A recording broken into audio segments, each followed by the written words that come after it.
El castillo de Loarre. Arte e historia en un enclave impresionante. El castillo de Loarre se halla situado en la sierra del mismo nombre, a unos 35 kilómetros de Huesca. La historia del castillo de Loarre se remonta más allá de la Alta Edad Media. La aparición de monedas romanas y aún iberas en sus proximidades hacen pensar en que podría ser la Calagurris fibularia romana. Hacia el año 1020, el rey Sancho el Mayor de Navarra anexiona el castillo y sus territorios a su reino, convirtiendo el castillo en baluarte defensivo frente a la poderosa fortaleza musulmana de Bolea y controlando la vertiente izquierda del Gállego. A la muerte de Sancho, su hijo Ramiro I mantiene el yugo sobre la sotonera islámica, con frecuentes incursiones sobre las plazas cercanas y, después de él, Sancho Ramírez revitaliza la fortaleza de Loarre en su uso militar eclesiástico, fundando en 1071 un monasterio de canónigos de San Agustín cuya grandiosidad y magnificencia no tienen parangón en el país. Este monarca aplica las dos tendencias renovadoras de la época, la cluniacense y la gregoriana, lo que propicia el acercamiento a la Iglesia romana y con ello la apertura de Aragón a Europa. El castillo de Loarre se convierte así en capilla real gozando de condiciones especiales, diezmos y rentas, privilegios que perderá gradualmente en favor del castillo de Monte Aragón al iniciarse en 1088 su construcción en las cercanías de Huesca. En 1094 muere Sancho Ramírez ante las murallas de Huesca, siguiéndole en el trono su hijo Pedro, quien en 1096 conquista la ciudad.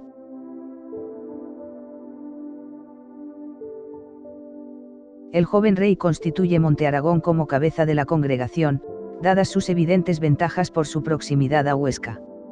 Loarre pierde su carácter monástico, se seculariza y vuelve a la corona aragonesa, que confiará su custodia a tenentes osinias. En 1101 Pedro I conquista definitivamente Bolea, última plaza musulmana de la Sotonera, siendo a partir de entonces cuando el castillo de Loarre pierde su carácter defensivo y su importancia militar. Durante el siglo XII y en adelante la población va asentándose en núcleos más adecuados para la explotación de la tierra, por lo que el castillo inicia un prolongado declive. Esporádicamente jugará importantes papeles en algunos episodios de la historia de la Corona de Aragón, como los sucedidos durante los reinados de Jaime I el Conquistador, Pedro III, Jaime II, Pedro IV o el Conde de Urgel. En el nivel superior encontramos el monasterio fortificado, primer enclave sobre la roca, del que hoy se conservan notables piezas del arte románico, la capilla de Santa María de Valverde, adosada a un acantilado casi vertical, algunos muros de pabellones anexos, la cimentación de una torre en el patio superior y la llamada Torre de la Reina, en el norte, que protegía la puerta de entrada. Por último, la Torre del Homenaje, con sus 22 metros de altura, cimentada mucho más abajo, y por tanto construida como torre albarrana exenta de la primera edificación. En el nivel medio está la magnífica Capilla Real o de San Pedro, de estilo románico aragonés. Encontramos también los pabellones del ala monacal, al norte, detrás de la Torre del Homenaje. Los arranques de sus arcadas sugieren 3 alturas. Desde ellos se accede a 4 salas que debieron constituir almacenes. Bajo la iglesia de San Pedro, en el nivel inferior, la escalera de acceso, a cuyos lados encontramos el cuerpo de guardia y la cripta, antiguamente la capilla de Santa Quiteria, donde se veneraban las reliquias de San Demetrio, patrón de los gladiadores, que hoy podemos contemplar en la iglesia parroquial de Loarre. Ya fuera de la edificación, la torre albarrana frente a la entrada principal, pudo ser una primera defensa. Por último, la muralla exterior, que rodea todo el conjunto de unos 10.000 metros cuadrados por el sur, la zona menos protegida por los naturales riscos. Parece haber sido construida en una época muy posterior, hacia 1287, como defensa de la aldea que se alojaba a los pies del castillo. Conserva unos 200 metros de lienzo tachonado de torreones, todos ellos circulares menos uno rectangular, una torre puerta, con paso en recodo para evitar la entrada a posibles invasores.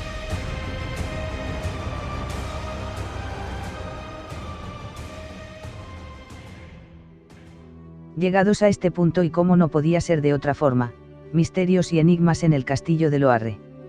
Hace 1000 años se erigió en el Pirineo aragonés una colosal fortaleza que hoy presume de ser el castillo románico mejor conservado de Europa.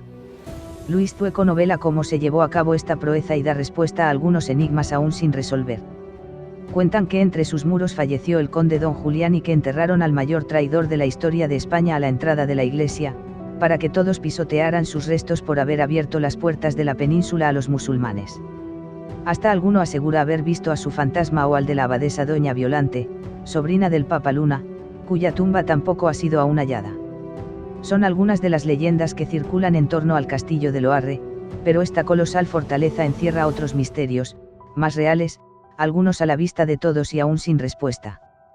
Cómo construyeron en ese enclave montañoso del Pirineo aragonés una cúpula en la iglesia sin parangón alguno en la España de la época. Cómo fueron a parar allí unas reliquias tan destacadas como las de San Demetrio. A estas y otras preguntas Luis Zueco da su particular solución en El Castillo, su última novela en la que aborda la proeza que supuso hace 1000 años la construcción de Loarre. Loarre es el prototipo de los castillos de España, explica este novelista e historiador, vicepresidente de la Asociación de Amigos de los Castillos de Aragón. Aquí no tenemos los castillos del Loira o el Rin, más palaciegos. Los nuestros son castillos militares, que es para lo que realmente servía un castillo, y si se piensa en un castillo militar, Loarre cumple con todos los requisitos de lo que es un castillo español, añade el escritor que explica cuáles son estas características. La primera, una ubicación que al verlo dices, Madre de Dios, ¿cómo lo pudieron construir allí? La cumple Loarre con creces. A 1000 metros, en la montaña pirenaica, es un nido de águilas, un lugar estratégico que podría defenderse hasta sin castillo como de hecho ocurre en la novela. Es una fortaleza militar, que no está pensada para vivir sino para albergar a una guarnición, sin fosos de agua, sino defensa en altura. Los españoles son castillos con muchas torres, algunas de ellas albarranas, que se quedaban independizadas en caso de ataque, todo pensando para la guerra, describe Zueco.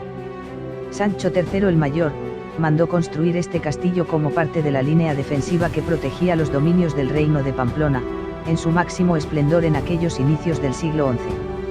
A esa función militar, Loarre añadía un destacado simbolismo, según este historiador, ya que, se construyó justo donde acaba la montaña y empieza el llano, la Hoya de Huesca. Los cristianos de Loarre veían desde allí las huertas y las ricas ciudades musulmanas, lo que no tenían ellos, que malvivían en las montañas, y eso incrementaba su deseo de conquista, algo muy importante para un reino que quería crecer. 20 años después, se había conquistado Huesca y se estaba en camino de Zaragoza.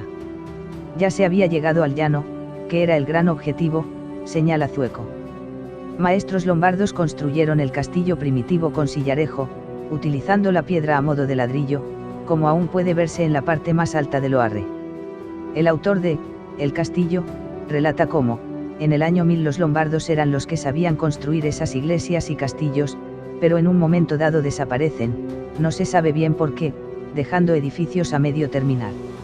Algo pasó para que se fueran todos, pero no se sabe a ciencia cierta. El rito romano. Trabajadores locales que habían aprendido de los lombardos quedaron al frente de la obra, apenas manteniendo lo construido.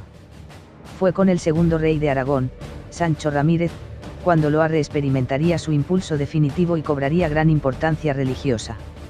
El reino de Aragón era en aquella época vasallo del reino de Pamplona, pero Sancho Ramírez hace una jugada maestra al ir a Roma y convertir el reino en vasallo directo de Roma de forma que nadie podía dudar ya de su legitimidad, explica Zueco. A cambio, Aragón adoptó el rito romano que Roma había intentado sin éxito introducir en los reinos y condados de la península, donde el clero español seguía fiel al rito mozárabe. La primera misa en rito romano fue en el monasterio de San Juan de la Peña, próximo a Loarre, y la segunda o tercera sería en el castillo, afirma el historiador. A su vuelta de Roma, Sancho Ramírez ordenó construir en Loarre una gran iglesia, para la que no había espacio. Hubo que ganar terreno a la montaña, se hizo un falso crucero, se habilitó el acceso al castillo por debajo de la nave de la iglesia. Tuvieron que pensar en 1000 soluciones arquitectónicas para encajar una iglesia inmensa en un castillo militar. El rey aragonés llevó a Loarre a una congregación de monjes agustinos con los que llegó el arte románico. Se trajo a escultores de Toulouse para realizar los 82 capiteles con que cuenta la iglesia, con sus monos, grifos, basiliscos, hasta una sirena que no deja de resultar chocante en el Pirineo. Una bóveda sin parangón. Otro de los misterios de Loarre reside en la bóveda de la iglesia, sin parangón, en la península en aquella época. La bóveda es el círculo que simboliza a Dios y cuando el rey se colocaba debajo quedaba simbólicamente legitimado por él, anota Zueco. No hay otra igual, pero quien construyó esa cúpula tuvo que ver otra en algún sitio. En el año 1000, en el Pirineo, no se iban a ir a Constantinopla a ver cómo está hecha Santa Sofía. ¿Cómo supieron construirla? De esas dimensiones y en el románico, es la más antigua, destaca el investigador, que en su novela ofrece su solución. En Loarre se vivió una dualidad religioso-militar, según explica Zueco. Los soldados y los religiosos no se cruzaban. Sus dependencias estaban separadas, con accesos diferentes a la iglesia para unos y otros. Es de las primeras veces en que conviven monjes y soldados dentro de un conjunto religioso-militar, algo curioso en una época anterior a las cruzadas y las órdenes militares, subraya. Una portada oculta en la cripta. Sancho Ramírez también encargó la construcción de una cripta para albergar las reliquias de San Demetrio, que según la tradición llegaron milagrosamente hasta Loarre. Era un santo importante, que además era soldado, lo que encaja a la perfección con que sus restos estén en un castillo y además da más fuerza al enclave, señala Zueco.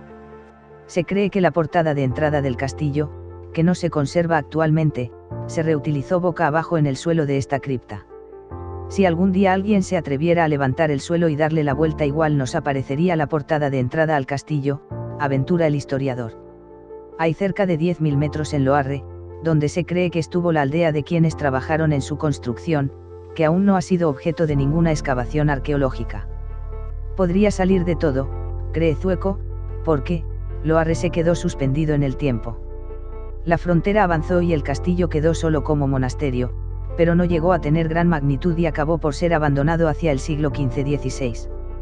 Si se hiciera una excavación se cree que saldría una necrópolis, otras construcciones, mucho material, pero es complicado porque no deja de ser un monumento turístico que visitan unas 100.000 personas al año, justifica. Un homenaje a sus constructores. Los muros, pasadizos y salas de este castillo, donde se rodó parte de la película de El Reino de los Cielos, de Ridley Scott, se mantienen hoy tal y como estaban en el siglo XI sin luz eléctrica ni paneles informativos. Un lugar donde resulta fácil imaginar a Eneca, Fortuny y la multitud de personajes de esta novela histórica de Zueco, que abarca el periodo en que se levantó la fortaleza, entre el año 1027 y el 1082. Se construyó en unos 60 años, lo que pone más en valor a la gente que llevó a cabo esta proeza, con los medios de entonces. La novela es un homenaje no a los reyes ni a los nobles que mandaron construirlo, sino a los constructores, carpinteros, y a las mujeres que lo hicieron posible, explica el autor. Aquellos cientos de personas de toda condición que se jugaron la vida en esta peligrosa zona de frontera con la esperanza de progresar.